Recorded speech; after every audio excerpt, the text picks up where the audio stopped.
Exode, chapitre 14. L'Éternel dit à Moïse, parle aux Israélites, qu'ils reviennent camper devant Pi-Hahiroth, entre Migdol et la mer, vis-à-vis de Baal-Tsephon. C'est en face de cet endroit que vous camperez, près de la mer. Le Pharaon dira des Israélites, ils sont perdus dans le pays, prisonniers du désert. J'endurcirai le cœur du Pharaon et il les poursuivra. Mais le Pharaon et toute son armée serviront à faire éclater ma gloire et les Égyptiens sauront que je suis l'Éternel. Tout se passa ainsi. On annonça au roi d'Égypte que le peuple avait pris la fuite. Alors les dispositions de cœur du Pharaon et de ses serviteurs envers le peuple changèrent. Ils se dirent, qu'avons-nous fait en laissant partir Israël? Nous n'aurons plus ses services. Le Pharaon attela son char et prit son peuple avec lui. Il prit 600 chars d'élite ainsi que tous les chars de l'Égypte, chacun avec ses combattants. L'Éternel endurcit le cœur du Pharaon, roi d'Égypte, et le Pharaon poursuivit les Israélites. Pourtant, les Israélites étaient sortis ouvertement d'Égypte. Les Égyptiens les poursuivaient et tous les chevaux et les chars du Pharaon, ses cavaliers et son armée les rattrapèrent alors qu'ils campaient près de la mer, vers Pi-Hahiroth, vis-à-vis de Baal-Tsephon. Le Pharaon approchait. Les Israélites levèrent les yeux et virent que les Égyptiens étaient en marche derrière eux. Ils éprouvèrent une grande frayeur et crièrent à l'Éternel. Ils dirent à Moïse, « Est-ce parce qu'il n'y avait pas de tombeau en Égypte que tu nous as emmenés dans le désert pour y mourir? Que nous as-tu fait en nous faisant sortir d'Égypte? N'est-ce pas précisément ce que nous te disions en Égypte? Laisse-nous servir les Égyptiens, car nous préférons être esclaves des Égyptiens plutôt que de mourir dans le désert. » Moïse répondit au peuple, « N'ayez pas peur. Restez en place et regardez la délivrance que l'Éternel va vous accorder aujourd'hui. En effet, les Égyptiens que vous voyez aujourd'hui, vous ne les verrez plus jamais. C'est l'Éternel qui combattra pour vous. Quant à vous, gardez le silence. » L'Éternel dit à Moïse, « Pourquoi ces cris? Dis aux Israélites de se remettre en marche. Et toi, lève ton bâton, tends ta main sur la mer et fends-la. Ainsi les Israélites pénétreront au milieu de la mer à pied sec.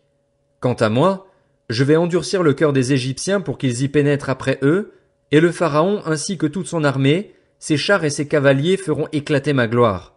Les Égyptiens sauront que je suis l'Éternel quand le Pharaon, ses chars et ses cavaliers auront fait éclater ma gloire. » L'ange de Dieu, qui marchait devant le camp d'Israël, quitta cette position et marcha derrière eux, et la colonne de nuée qui les précédait fit de même. Elle se plaça entre le camp des Égyptiens et le camp d'Israël. Cette nuée était obscure d'un côté, et de l'autre elle éclairait la nuit. De toute la nuit, les deux camps ne s'approchèrent pas l'un de l'autre. Moïse tendit sa main sur la mer, et l'Éternel refoula la mer au moyen d'un vent d'est qui souffla avec violence toute la nuit. Il assécha la mer, et l'eau se partagea. Les Israélites pénétrèrent au milieu de la mer à pied sec, et l'eau formait comme une muraille à leur droite et à leur gauche. Les Égyptiens les poursuivirent, tous les chevaux du Pharaon avec ses chars et ses cavaliers pénétrèrent après eux au milieu de la mer. Très tôt le matin, l'Éternel regarda le camp des Égyptiens depuis la colonne de feu et de nuée, et il sema le désordre dans le camp des Égyptiens. Il fit dévier les roues de leurs chars et rendit ainsi leur conduite difficile. Les Égyptiens dirent alors, « Prenons la fuite devant Israël, car l'Éternel combat pour lui contre nous. » L'Éternel dit à Moïse, « Tends ta main sur la mer, et l'eau reviendra sur les Égyptiens, sur leurs chars et leurs cavaliers. » Moïse tendit sa main sur la mer. Vers le matin, la mer reprit sa place. Les Égyptiens prirent la fuite à son approche, mais l'Éternel les précipita au milieu de la mer. L'eau revint et couvrit les chars, les cavaliers et toute l'armée du Pharaon qui avait pénétré dans la mer après les Israélites. Il n'y eut pas un seul rescapé. Quant aux Israélites, ils marchèrent à pied sec au milieu de la mer, et l'eau formait comme une muraille à leur droite et à leur gauche. Ce jour-là, l'Éternel sauva Israël de la main des Égyptiens. Israël vit les Égyptiens morts sur le rivage de la mer, et il vit la main puissante que l'Éternel avait dirigée contre les Égyptiens. Le peuple craignit l'Éternel, et il eut confiance en l'Éternel et en son serviteur Moïse. Exode, chapitre 15. Alors Moïse et les Israélites chantèrent ce cantique en l'honneur de l'Éternel. Je chanterai en l'honneur de l'Éternel, car il a fait éclater sa gloire, il a précipité le cheval et son cavalier dans la mer. L'Éternel est ma force et le sujet de mes louanges, c'est lui qui m'a sauvé. Il est mon Dieu, je le célébrerai. Il est le Dieu de mon père, je proclamerai sa grandeur. L'Éternel est un vaillant guerrier, son nom est l'Éternel. Il a jeté dans la mer les chars du Pharaon et son armée, ses combattants d'élite ont été engloutis dans la mer des roseaux. Les vagues les ont couverts, ils sont descendus au fond de l'eau, pareil à une pierre. Ta main droite, Éternel, est magnifique de force. Ta main droite, Éternel, a écrasé l'ennemi. Par la grandeur de ta majesté, tu renverses tes adversaires. Tu déchaînes ta colère. Elle les dévore comme de la paille. Tu as soufflé et l'eau s'est rassemblée. Les courants se sont dressés comme une muraille. Les vagues se sont durcies au milieu de la mer. L'ennemi disait, je les poursuivrai, je les rattraperai, je partagerai le butin. Ma vengeance sera assouvie. Je tirerai mon épée, ma main les détruira. Tu as soufflé de ton haleine, la mer les a couverts, ils se sont enfoncés comme du plomb dans l'eau profonde. Qui est semblable à toi parmi les dieux, Éternel? Qui est, comme toi, magnifique de sainteté, redoutable, digne d'être loué, capable de faire des miracles? Tu as tendu ta main droite, la terre les a engloutis. Dans ta bonté tu as conduit, tu as racheté ce peuple, par ta puissance tu le diriges vers ta sainte demeure. Les peuples l'apprennent et ils tremblent, la douleur s'empare des Philistins. Les chefs d'Édom sont épouvantés, un tremblement s'empare des guerriers de Moab, tous les habitants de Canaan perdent courage. La terreur et la frayeur les surprendront. Devant la grandeur de ta puissance, ils deviendront muets comme une pierre, jusqu'à ce que ton peuple soit passé, Éternel, jusqu'à ce qu'il soit passé, le peuple que tu as acquis. Tu les conduiras et les établiras sur la montagne de ton héritage, à l'endroit que tu as préparé pour ta demeure, Éternel, au sanctuaire, Seigneur, que tes mains ont fondé. L'Éternel régnera éternellement et à toujours. Oui, les chevaux du Pharaon, ses chars et ses cavaliers ont pénétré dans la mer, et l'Éternel en a ramené l'eau sur eux, alors que les Israélites ont marché à pied sec au milieu de la mer. Myriam, la prophétesse, la sœur d'Aaron, prit à la main un tambourin, et toutes les femmes sortirent à sa suite avec des tambourins et en dansant.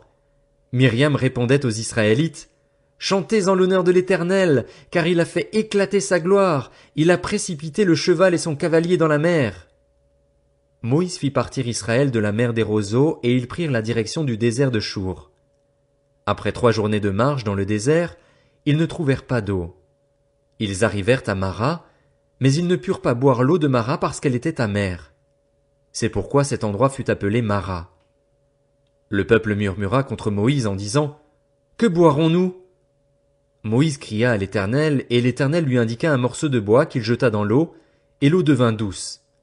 Ce fut là que l'Éternel donna au peuple des prescriptions et des règles, et ce fut là qu'il le mit à l'épreuve. Il dit, « Si tu écoutes attentivement l'Éternel, ton Dieu, si tu fais ce qui est droit à ses yeux, si tu prêtes l'oreille à ses commandements et si tu obéis à toutes ses prescriptions, je ne te frapperai d'aucune des maladies dont j'ai frappé les Égyptiens, car je suis l'Éternel, celui qui te guérit. » Ils arrivèrent à Élim, où il y avait 12 sources d'eau et 70 palmiers. Ils campèrent là, près de l'eau. Exode, chapitre 16. Toute l'assemblée des Israélites partit d'Élim, et ils arrivèrent au désert de Sin, qui est entre Élim et le Sinaï, le 15e jour du 2e mois après leur sortie d'Égypte. Toute l'assemblée des Israélites murmura contre Moïse et Aaron dans le désert. Les Israélites leur dirent, « Pourquoi ne sommes-nous pas morts de la main de l'Éternel en Égypte, quand nous étions assis près des marmites de viande, quand nous mangions du pain à satiété? Au contraire, vous nous avez conduits dans ce désert pour faire mourir de faim toute cette assemblée. » L'Éternel dit à Moïse, « Je vais faire pleuvoir du pain pour vous depuis le ciel, le peuple sortira et en ramassera chaque jour la quantité nécessaire. Ainsi, je le mettrai à l'épreuve et je verrai s'il suivra ou non ma loi. Le 6e jour, ils prépareront ce qu'ils auront apporté, c'est-à-dire le double de la portion ramassée chaque jour. » Moïse et Aaron dirent à tous les Israélites, « Ce soir vous reconnaîtrez que c'est l'Éternel qui vous a fait sortir d'Égypte. Le matin, vous verrez la gloire de l'Éternel parce qu'il a entendu vos murmures contre lui. Que sommes-nous, en effet, pour que vous murmuriez contre nous? » Moïse dit, « L'Éternel vous donnera ce soir de la viande à manger, et le matin du pain à satiété, parce qu'il a entendu les murmures que vous avez proférés contre lui. Que sommes-nous en effet? Ce n'est pas contre nous que vous murmurez, c'est contre l'Éternel. Moïse dit à Aaron, dis à toute l'assemblée des Israélites, approchez-vous devant l'Éternel, car il a entendu vos murmures. Tandis qu'Aaron parlait à toute l'assemblée des Israélites, ils se tournèrent du côté du désert, et voici que la gloire de l'Éternel parut dans la nuée. L'Éternel s'adressa à Moïse. J'ai entendu les murmures des Israélites. Dis-leur, au coucher du soleil vous mangerez de la viande, et le matin vous vous rassasierez de pain. Ainsi vous reconnaîtrez que je suis l'Éternel, votre Dieu. Le soir survint des cailles qui couvrirent le camp, et le matin il y eut une couche de rosée autour du camp. Une fois cette rosée dissipée, il y avait à la surface du désert quelque chose de petit comme des grains, quelque chose de fin comme la gelée blanche sur la terre. Les Israélites regardèrent et se dirent l'un à l'autre, qu'est-ce que c'est? En effet, ils ne savaient pas ce que c'était. Moïse leur dit, c'est le pain que l'Éternel vous donne pour nourriture. Voici ce que l'Éternel a ordonné. Que chacun de vous en ramasse ce qu'il faut pour sa nourriture, une mesure de 2 litres par personne, suivant le nombre que vous êtes. Chacun en prendra pour ceux qui sont dans sa tente. C'est ce que firent les Israélites, et ils en ramassèrent les uns plus, les autres moins. On mesurait ensuite la quantité précise, celui qui avait ramassé plus n'avait rien de trop, et celui qui avait ramassé moins n'en manquait pas. Chacun ramassait ce qu'il fallait pour sa nourriture. Moïse leur dit, que personne n'en laisse jusqu'au matin. Ils n'écoutèrent pas Moïse et certains en laissèrent jusqu'au matin, mais il s'y mit des vers et cela devint infect. Moïse fut irrité contre ces gens. Tous les matins, chacun ramassait ce qu'il fallait pour sa nourriture, et quand venait la chaleur du soleil, cela fondait. Le 6e jour, ils ramassèrent une double quantité de nourriture, 4 litres pour chacun. Tous les chefs de l'assemblée vinrent le rapporter à Moïse. Celui-ci leur dit, c'est ce que l'Éternel a ordonné. Demain est le jour du repos, le sabbat consacré à l'Éternel. Faites cuire ce que vous avez à faire cuire, faites bouillir ce que vous avez à faire bouillir, et mettez en réserve jusqu'au matin tout ce qui restera. Ils le laissèrent jusqu'au matin, comme Moïse l'avait ordonné. Et cela ne devint pas infect, il ne s'y mit pas de vers. Moïse dit, mangez-le aujourd'hui, car c'est le jour du sabbat en l'honneur de l'Éternel. Aujourd'hui vous n'en trouverez pas dans la campagne. Pendant 6 jours vous en ramasserez, mais le 7e jour, celui du sabbat, il n'y en aura pas. Le 7e jour, quelques membres du peuple sortirent pour en ramasser, mais ils n'en trouvèrent pas. Alors l'Éternel dit à Moïse, jusqu'à quand refuserez-vous de respecter mes commandements et mes lois? Considérez que c'est l'Éternel qui vous a donné le sabbat. Voilà pourquoi le 6e jour, il vous donne de la nourriture pour 2 jours. Que chacun reste sous sa tente, que personne ne sorte de chez lui le 7e jour. Et le peuple se reposa le 7e jour. La communauté d'Israël donna à cette nourriture le nom de manne. Elle ressemblait à de la graine de coriandre, était blanche et avait le goût d'un gâteau au miel. Moïse dit, voici ce que l'Éternel a ordonné, qu'une mesure remplie de manne soit conservée pour vos descendants. Ainsi, ils verront le pain que je vous ai fait manger dans le désert après vous avoir fait sortir d'Égypte. Moïse dit à Aaron, prends un vase, mets-y 2 litres de manne et dépose-le devant l'Éternel afin qu'il soit conservé pour vos descendants. Suivant l'ordre donné par l'Éternel à Moïse, Aaron le déposa devant le témoignage afin qu'il soit conservé. Les Israélites mangèrent de la manne pendant 40 ans, jusqu'à leur arrivée dans un pays habité. Ils mangèrent de la manne jusqu'à leur arrivée aux frontières du pays de Canaan. La mesure de 2 litres correspond à 1/10 de la mesure étalon.